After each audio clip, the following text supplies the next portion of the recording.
தானே முன்னாடி வச்சு இந்த தங்கத்தை தூக்குடா. அப்புறம் என்ன கண்டுபிடி விலை வைக்கிறோம். யாருப்பா ஓட்டுறது? இப்போ நாகராசனே. ஏய், 1 மைலுக்கிட்ட வந்துருச்சு அதை கண்டுபிடி. ஆமா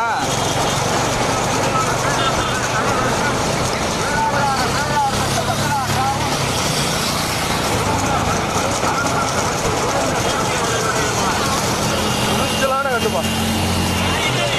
1 மைலுக்கு நேரம் 3 மாடு. விலையை பேசிட்டு வேண்டியதான். பக்கத்து ஊர் அந்த ஊர்ல இருந்து இந்த ஊர் தாண்டி வந்துருச்சு. அங்கேயே வந்துட்டே இருக்கு.